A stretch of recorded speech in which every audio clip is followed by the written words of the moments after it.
We quickly have to shift our focus to some other breaking developments coming in, which is the impact of the monsoon and the rain in states like Himachal Pradesh as well as Uttarakhand. We've been reporting since morning the kind of disaster and mayhem that continues to unfold on the ground, which has unfortunately resulted in multiple deaths as well. Now we are understanding that a crucial railway track also in fact has been washed away. So in Himachal Pradesh, where deaths have been reported, the fear is that multiple people could still be trapped under that rubble even as the rescue operations are currently on. Let's also now bring in our colleague Anupam, who in fact has been tracking these developments. Anupam, could you first help us understand which is the railway track that we're talking about? What was the areas that this track was connecting, and what is the kind of situation on the ground currently?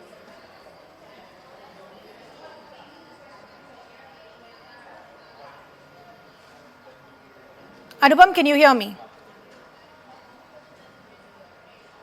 Okay, we'll try and re-establish that connection with our colleague Anupam to try and understand what does the ground situation currently look like.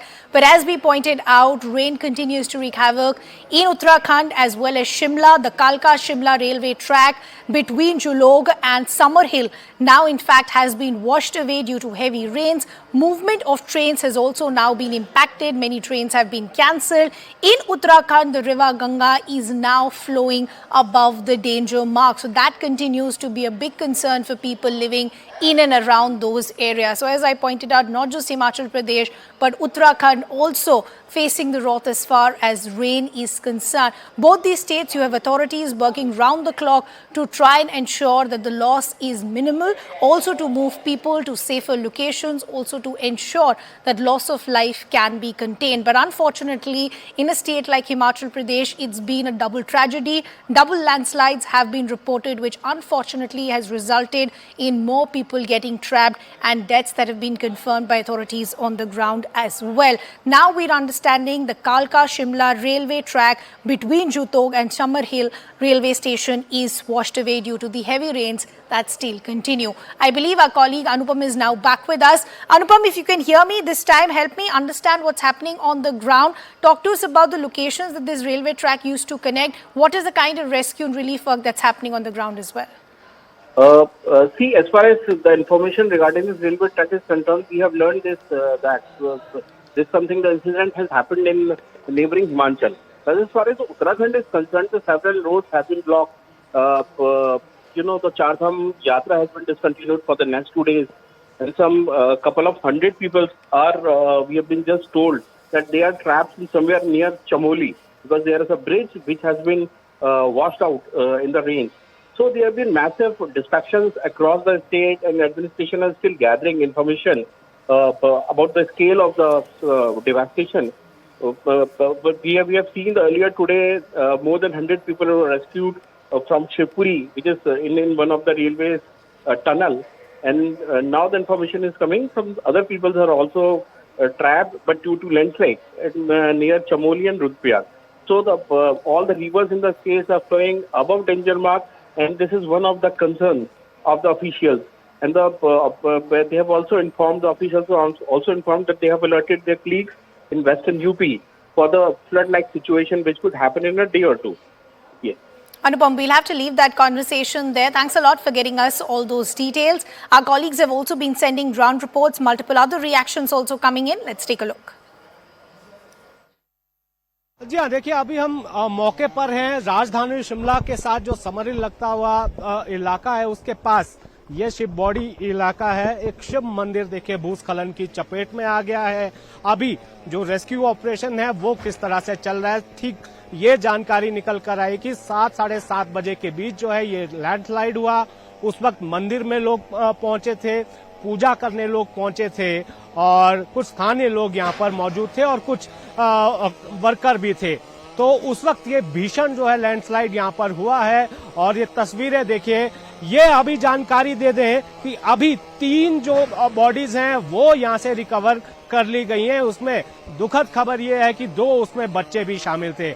जो स्थानीय लोग हैं वो ये बता रहे हैं कि 25 से 30 लोग जो है यहाँ पर हो सकते हैं। ये स्थानीय लोग बता रहे हैं कि कम से कम 25 से 30 लोग यहाँ पर हो सकते हैं दबे हुए।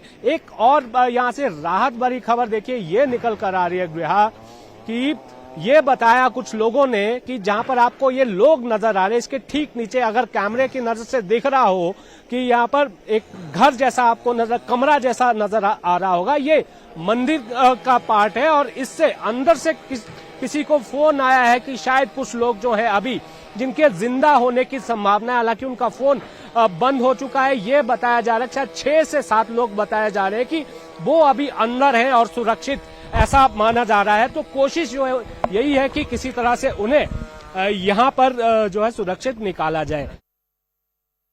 4 कच्चे मकान यहाँ पर थे जो लैंडस्लाइड की चपेट में आए और नीचे दब गए। इसके अलावा 4 से 5 और मकान यहाँ पर हैं, वो पक्के मकान हैं, लेकिन लैंडस्लाइड हुआ है, खतरा उनको बना हुआ है। घरों के अंदर जो लोग थे 4 लोग वो मलबे के नीचे दब गए हैं अभी, क्योंकि मलबा निकाला जा रहा है। पेड़, बड़े बड़े पेड़ लैंडस्लाइड के कारण आए हैं, जिसके कारण रेस्क्यू ऑपरेशन में दिक्कत आ रही है। पहले पेड़ों को हटाना पड़ेगा, उसके बाद फिर मलबा हटाया जा सकेगा। पेड़ क्योंकि ऊपर से गिरे हैं, आप ठीक मेरे पीछे आप देख सकते हैं, अब तो इसीलिए दिक्कत आ रही है। और यही कारण हुआ, जब रेस्क्यू करने के लिए लोग यहाँ पर पहुंचे हुए थे तो सेकंड लैंडस्लाइड आया और उसके नीचे लोग दब गए।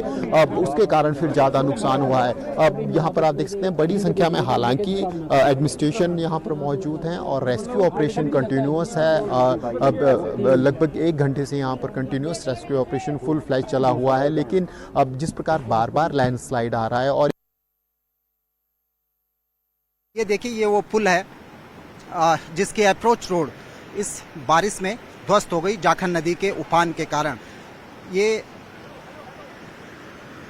पुल की अप्रोच रोड पूरी तरह से ध्वस्त हो गई और अभी भी जिस पोर्शन में मैं हूँ ये पूरा अंदर से खोखला है। ये कभी भी ये पूरा का पूरा हिस्सा यहाँ पर ध्वस्त हो सकता है। आप ये देखिए कि पूरी तरह से ये पूरा, मैं कैमरा पर्सन से कहूँगा कि एक बार वो पूरा नदी का हिस्सा दिखाने की कोशिश करें कि किस तरह से ये जाखन नदी ने यहाँ पर विकराल रूप लिया। आप देखिए करीब 700 से 800 मीटर चौड़ा फाट यहाँ पर नदी का है। इसके बावजूद पानी में इतना वेग था कि उसने अप्रोच रोड का करीब 100 मीटर हिस्सा पूरी तरह से ध्वस्त कर दिया।